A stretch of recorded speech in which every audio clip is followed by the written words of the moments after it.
extrêmement difficile. Je pense qu'il faut quand même faire confiance aux citoyens. Mais pour l'aider, le citoyen, je pense qu'il faut, ou l'électeur, je pense qu'il faut quand même des leaders, des décideurs qui voient clair. Et c'est pour ça qu'il faut jouer sur les deux niveaux. Autant, je dirais, au niveau supérieur que vraiment faire une sensibilisation à la base. Les deux doivent se rejoindre. Mais pour en revenir au changement climatique et puis à l'aspect environnemental, il faut regarder quand même les progrès, là. Il y a quand même beaucoup de progrès. Les gens savent qu'il y a des changements climatiques au Québec, là. C'est pas... je crois qu'à l'heure actuelle, ce qui manque, c'est d'avoir des programmes à tous les cycles, à tous les niveaux scolaires, avoir des cours sur les changements climatiques, sur s'y adapter. Il faut que tout le monde s'y mette. Je crois que s'il y avait un signal du gouvernement fort pour régler le problème, nous le réglerions. Mais il n'y en a pas de signal. Et c'est ça qui manque. Donc, je ne crois pas que le citoyen, oui, il a sa part à faire, et la plupart essaient de le faire. Mais il n'est vraiment pas aidé, le citoyen. Je vais laisser compléter. Vous savez, il y a cette chose qu'on appelle le citoyen, qu'on rencontre parfois. C'est difficile parce qu'on est tous un petit peu en dissonance cognitive. Hein? C'est-à-dire, il y a un problème, il faut le régler, puis en même temps, on ne veut pas faire déranger soit notre portefeuille, soit nos habitudes. Et quand vient le temps de voter, les machines de propagande sont très, très fortes. Alors, tu as des gens qui disent faut faire notre pétrole, c'est important, puis on va tous devenir riches avec ça. Il y a eu, là, entre 2010 et 2014, grosso modo, une espèce d'hallucination collective où tout d'un coup, le Québec deviendrait l'Arabie Saoudite ou la Norvège du Nord. Puis là, comment tu veux dire non à ça? Les gens disent, moi, là, les gens disent que les finances publiques sont en état désastreux, c'est pas à cause des paradis fiscaux, là. Hein? Fait que si on avait du pétrole, les finances publiques seraient super. Puis on aurait plus de garderies, puis plus de services de santé, puis on aurait tous des jobs à 120 000 $. Et ce discours-là, il porte parce que c'est comme la magie, c'est le rêve. Et c'est quand les gens vont aller voter, d'un côté, si on agit sur la question du climat, puis qu'on met une surtaxe, par exemple, sur les grosses voitures, les gens, ils vont voter pour l'autre partie. Puis si, par exemple, on leur dit, moi, je vais faire le pétrole, puis là, l'autre partie à côté dit, moi, je vais faire encore plus de pétrole, puis on va être encore plus riche, et là, il y a une surenchère.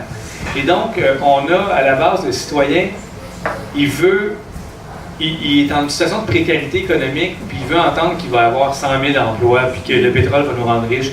Puis, quand vous parlez à des gens, pensez toujours qu'au Québec, en ce moment, le ménage moyen est endetté de 170 % de son revenu annuel. OK?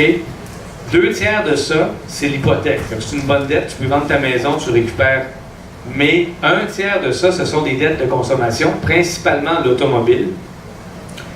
Et quand tu es endetté de 170 %, soit dit en passant, la dette du gouvernement du Québec, c'est pas 170 %, c'est beaucoup moins que ça. À la Grèce, c'était 160 quelques, je pense.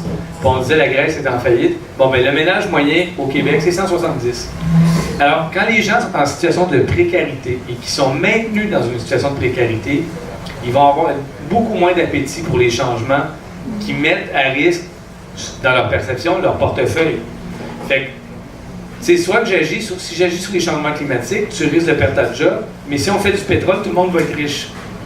C'est ça le choix qui est posé aux gens.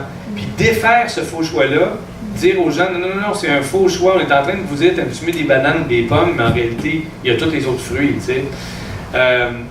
Alors, défaire, ça demande énormément d'éducation. C'est là que le travail de terrain se fait, famille par famille, collègue de travail par collègue de travail, ami par ami. Puis vous en avez eu, je suis sûr, des conversations comme ça avec les gens qui disent « Ouais, toi, tu veux arrêter le pétrole, mais je gage que tu as encore une auto. » Puis tu sais, des affaires qu'on se fait dire qui sont un peu des... Il y a du travail d'éducation à faire et il ne faut pas le faire en approchant les gens, en les jugeant. Si vous jugez les gens en disant « Vous êtes cons, vous avez 4 autos dans votre... » C'est fini, il n'y a plus de dialogue possible. Alors, il faut aller vers les valeurs communes.